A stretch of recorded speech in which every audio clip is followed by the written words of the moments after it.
Squad is a tactical first-person shooter developed by the Canadian studio Off-World Industries. With 100 player battles, multiple factions, maps, game modes and assets, Squad is fun because it features heart-pumping combat and immersive gameplay that require high levels of coordination between players. Easy to learn yet difficult to master, Squad bridges the large gap between arcade shooter and military simulation. Self-published through Steam, it provides authentic combat experiences through teamwork and constant communication. In this introduction to Squad, we will cover the following topics. Getting started, game mechanics, map and objectives, task and purpose. This guide has been tailored for new players looking to fast-track themselves to being a valued squad mate and team player. I highly recommend you complete the in-game first time in Squad pre-deployment training tutorial. It is well worth the 20 minutes or so it takes. It reinforces a number of items that this introduction to Squad and your fellow teammates will assume you know. Of course, if you enjoy being thought of as not the sharpest tool in the shed and about as useful as a screen door in a submarine, then go ahead and disregard.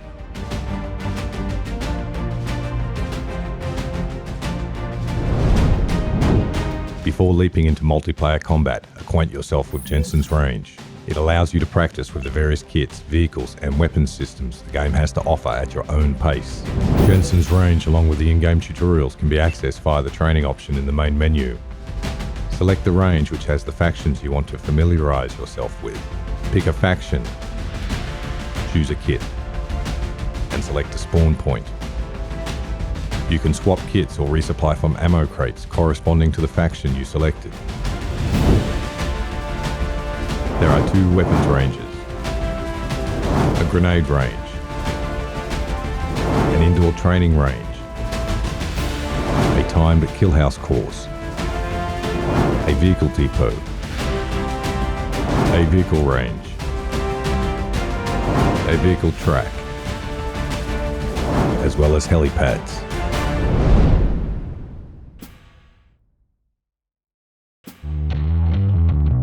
Alright, so no pop-up target is safe, and you are a stone-cold operator dunking on their AI over in the killhouse course. I bet you just can't wait to get into the action.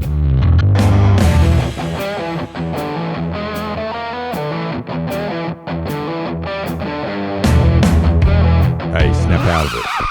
There's more to the game than shooting at targets that don't shoot back. We've got a few things to go over first that will actually make you more effective out there on the battlefield. You can customize many aspects of your game experience via settings in the main menu. I want to draw your attention to the following items in the game tab. Free look sensitivity, max it out. Use zoom sensitivity scaling. I highly recommend turning it on. It allows you to tweak soldier no zoom, 1x zoom and 4x zoom. Your values will depend on what your mouse sensitivity and personal preferences are. I recommend maxing out vehicle sensitivity multipliers, no zoom and 1x zoom. You should set your 4x zoom to your preference. These settings affect how fast you can move traversing vehicle items like turrets or change mortar direction and azimuth. Turn on double tap to auto walk. It is a huge quality of life improvement. Set the double tap time to your preference. Too low of a value, you will struggle to switch it on. Too high of a value and you will jump out windows by accident. The audio tab allows you to tweak overall volume as well as the volume of sound elements like effects, UI, music, and the in-game voice over IP system. I strongly recommend setting local voice to 200%. This will maximize the distance at which you can hear friendly units. As for the Squad channel, set as you like, although I would recommend finding a level that yields the teamwork advantages that good comms offers. If you find it helpful, you can set the left and right ear balance differentials for each channel. As for command net, worry about tweaking that when you start leading squads. Command and squad beeps are sound cues that will assist you in knowing what channel someone started and stopped broadcast on. The Controls tab is where you can change keybinds. It is broken down into subsections: General, Voice and Command, Infantry, Ground Vehicle and Helicopter. Familiarize yourself with them. The Interface tab contains a number of items you may wish to customize. It is where friendly name tag opacity and scale are located. Turn these up high enough to avoid friendly fire incidents until you learn to recognize the difference between friend and foe. You can also change the scale of map markers in this tab. I strongly recommend turning on Show Map Marker Fire Teams. This will maximize the intel you see on your tactical map. There are two ways to get into a multiplayer game of Squad, by using the custom browser or the server browser. The custom browser is where you would find modded servers, tournament games, group training sessions, and community event servers which are often password protected. The server browser is where you should be looking for your first games of Squad. In nearly all cases, the listed servers will be regular vanilla gameplay with some modded servers. Servers in the server browser are approved by Offworld Industries. Filters allows you to list servers meeting your selected criteria. There is also a search bar. Clicking Join Server puts you into the queue. You will load into the server and match when you get to the front of the line. Over time, you will get a feel for which servers have good gameplay, suit your ping, have active server admins, and have a good community supporting them.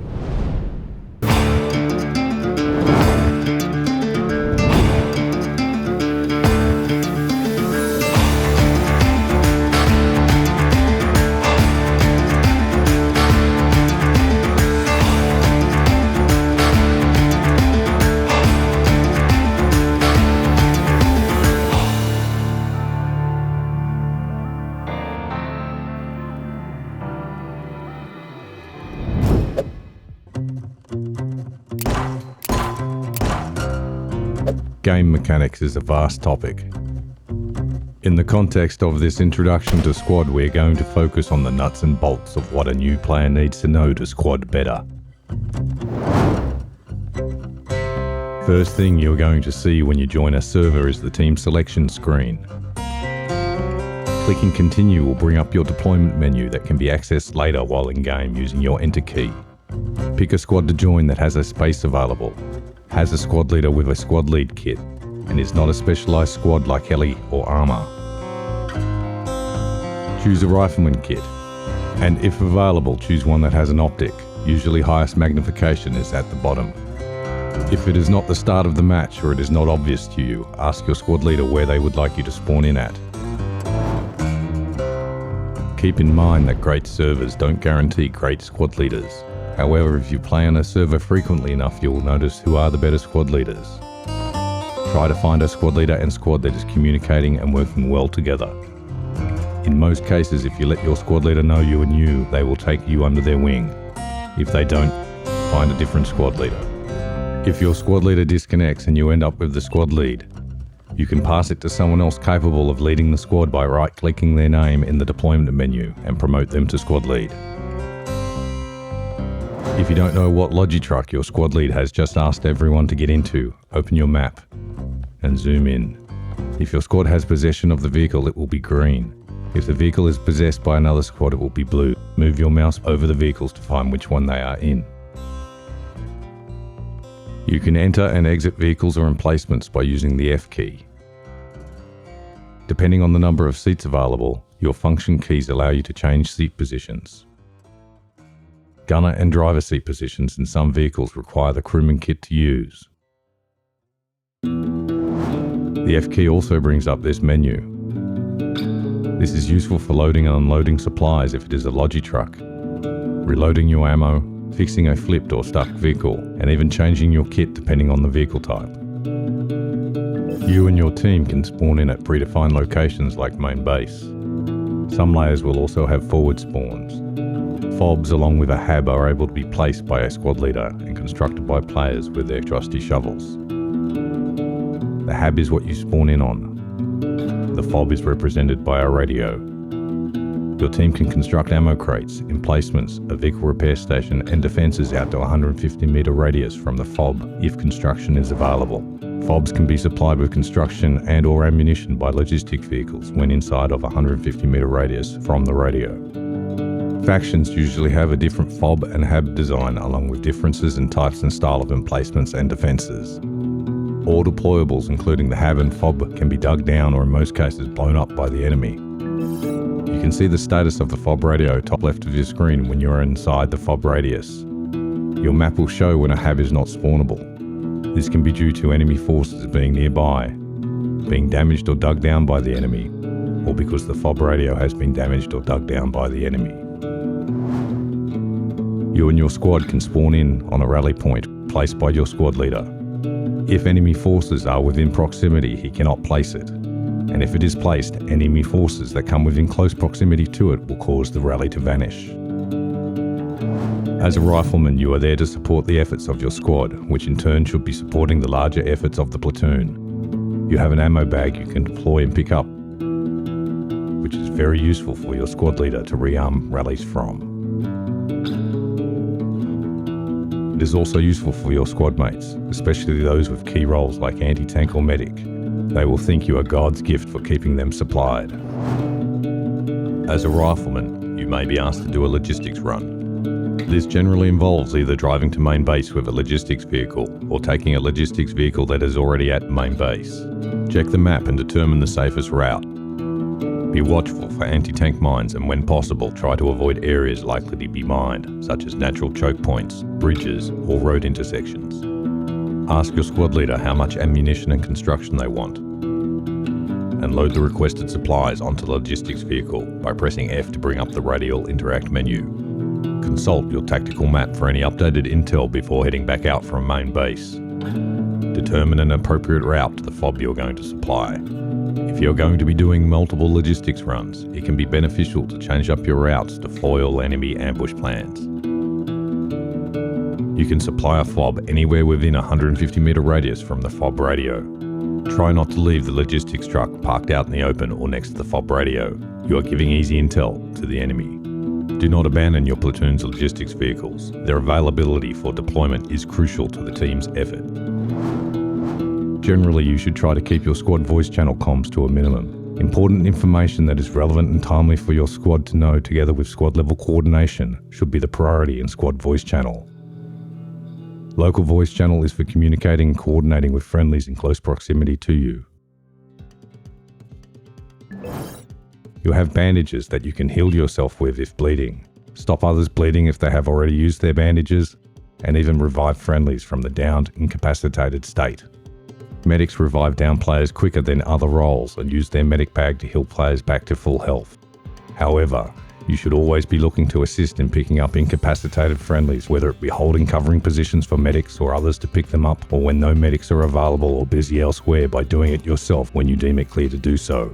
To drag a down player back into cover, you will need your bandage out. Be standing or crouching, and while looking at the down player, press and hold F while moving backwards. If you are the incapacitated player being picked up, communicate in local comms with the player assisting you. Providing succinct information as to the direction, proximity, and type of contact that incapacitated you is usually very helpful. Incessantly moaning about needing to be revived is not. When you come out of the revived state, follow any instructions your reviver is giving you. Sound cues are an important part of squad. Often factions, weapons and vehicles sound different.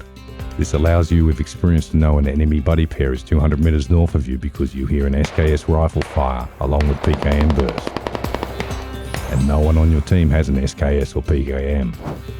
If you are unsure if what you hear is friend or foe, then press M and open your tactical map. Checking for friendly units in the direction the sound is coming from and informing yourself as to the general disposition and movement of friendly units is exceptionally beneficial. The sound design in squad is a great way to inform your situational awareness. Similarly, there are plenty of visual cues as well. Muzzle flashes, tracer fire, smoke plumes from small arms, hand thrown or vehicle. These combined with adequate usage of the tactical map and an understanding of the objectives and terrain surrounding them is what separates those who are highly situationally aware and those who struggle to find the ammo crate.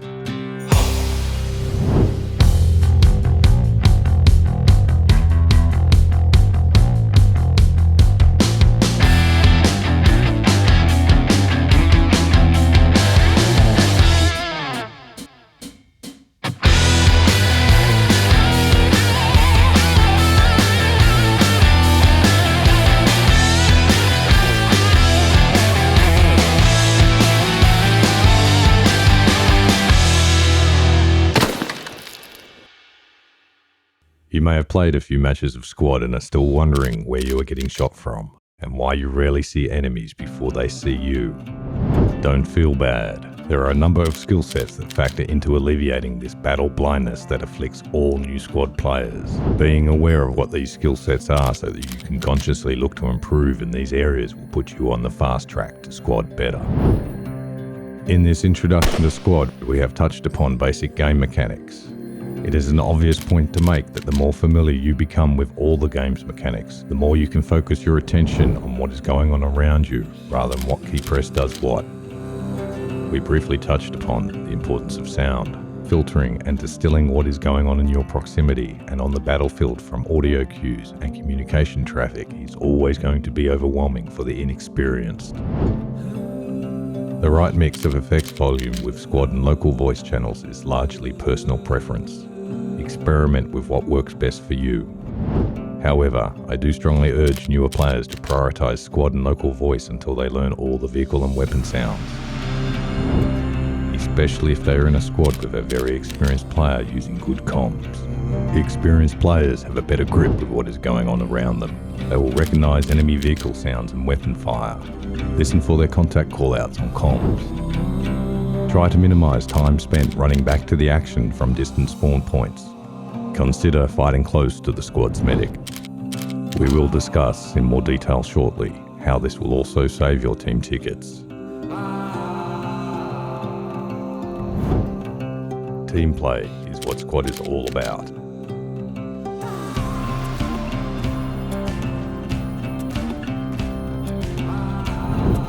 The game is not called Lone Wolf. Those who fight alone on a distant hilltop often will die alone with no chance of revival. Even if things don't go to plan, playing with a battle buddy is always more fun. It is not just sound and voice communications that cures battle blindness. Experienced players also inform their situational awareness with constant use of the tactical map.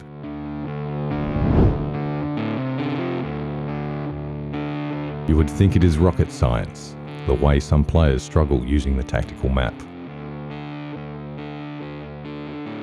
Competent usage of the tactical map is one of the key differentiators between operators and cannon fodder.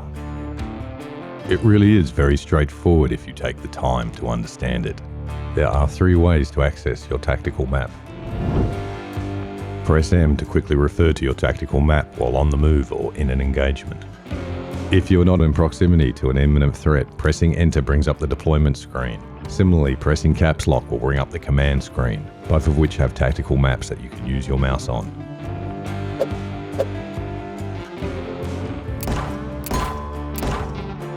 The tactical map has an alphanumeric coordinate system. Letters across the top from left to right and ascending numbers down the left side. Major grid lines are 300 meters apart. The major grid square Kilo 11 is found by finding the 300 meter square made by the Kilo column and the 11 row. Each major grid square can be further divided using keypad references. Zooming in on the map, you will see minor grid lines at 100 meter intervals, and if you zoom further, 33 meters apart. To find the map grid Kilo 11 5 3, you would first find the major grid square Kilo 11, and then, looking at the 9 100 meter squares inside this major grid, identify the 5th one. Then, looking at the 9 33 meter squares inside that, identify the 3rd. This is Kilo 11 5 3. These are called keypads and sub-keypads. They match the numerical layout of a number pad on a keyboard. I think one of the reasons some struggle to find this intuitive is that this is different from the way phone keypads are numerically ordered.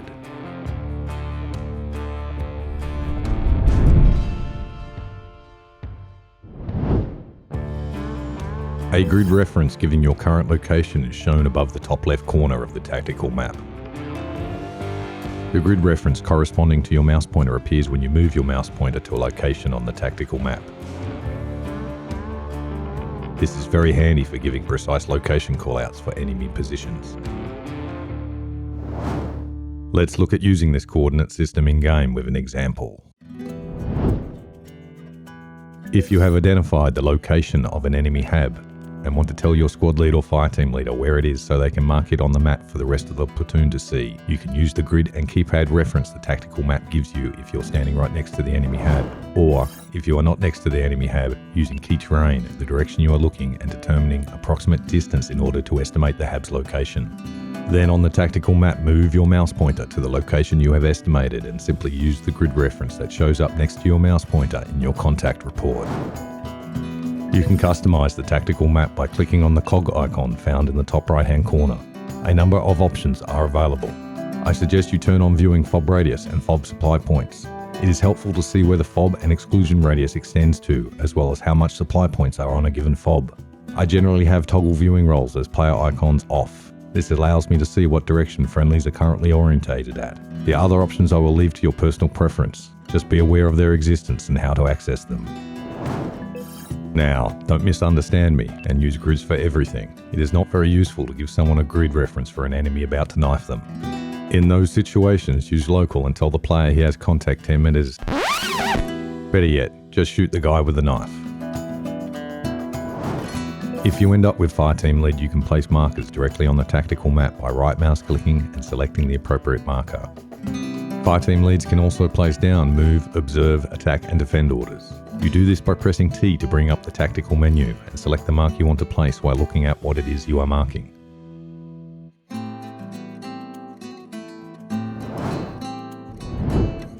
Accurate and timely intelligence as to the disposition and movements of enemy forces, as well as location of enemy fobs, habs, rallies, mines and key assets like armor is incredibly crucial to your team's cause. Tactical map should be an accumulation of the collective situational awareness of the platoon. Theoretically, squad leaders and the commander, if the platoon has one, use CommandNet and the tactical map to coordinate the team's efforts. Those efforts, again in theory, should be focused on the objectives. Different game modes have different objectives. Objectives are a major factor in determining the winner of any match. Here we're going to have a quick look at some of the different game modes you may come across, what the objectives are, and what they are going to look like on your tactical map. The most common game modes are Advanced and Secure,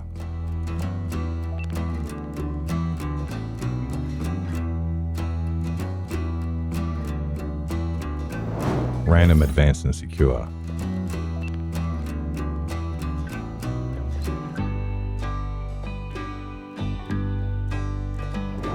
and Invasion.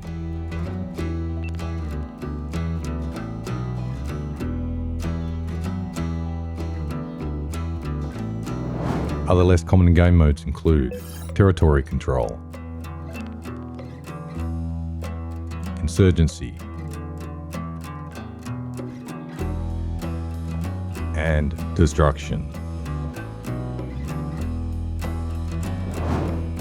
It is the case with every game mode that a team will lose if they run out of tickets. Tickets are lost in a number of ways. When you give up, it costs a ticket. As mentioned earlier, don't be in a hurry to give up when incapacitated. It is not uncommon for matches to be won or lost by a few tickets. Loss of vehicles and fob radios also cost tickets. Specific to the various game modes, tickets are gained or lost based upon losing or capturing objectives. This is combined with a ticket bleed over time penalty in lopsided matches where one side is dominating the other. A better understanding of map and objectives goes a long way to alleviate a new player's battle blindness. If you are unsure of something in game, just go ahead and ask for clarification. There are plenty of helpful players in the squad.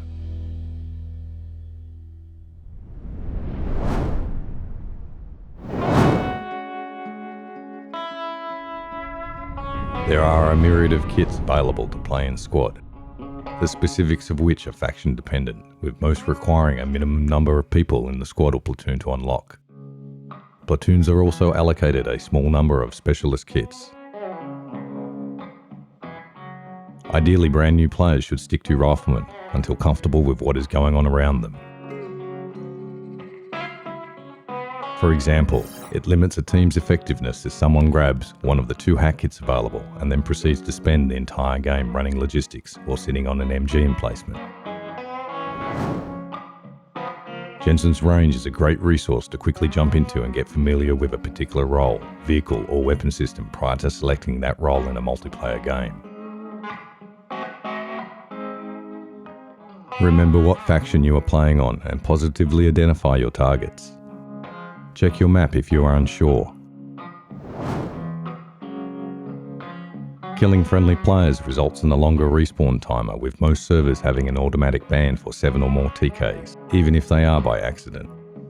Additionally, server admins routinely remove players for intentionally team killing. If you have an accidental friendly fire incident, it is good practice to apologise to those affected using the in-game all chat. Listen to your squad leader, or find one you will listen to. You're going to encounter a broad spectrum of expectations, personalities and intensities. From those running around high and headless, mesmerised by the sights and sounds of the battlefield, to the fully immersed digital warlord focused on nothing but the W. Find what suits you, your mood and your abilities. Squad is a great game. Your task is to use teamwork, communication and coordination for the purpose of having fun. So go ahead and prioritise having fun. However, try to keep in mind it's not just you out there on the battlefield gaming. You'll have up to 49 other teammates, most believing the game is more fun when communication and coordination are being used to squad better. The motivation behind making this episode was to encourage and assist new players to have less frustration and more fun in their first few hours of playing. I have left a surprising amount of information and detail out due to being beyond the scope of a short new player introductory video. I aim at putting that in upcoming episodes. Any discussion detailing information helpful to new players would be awesome, and I encourage doing so in the comments section of this video. If you found any of this useful or mildly entertaining, then tap the subscribe, like and bell icon. I also hope you will share this video with other players who you meet who are new to this game so they can also squad better.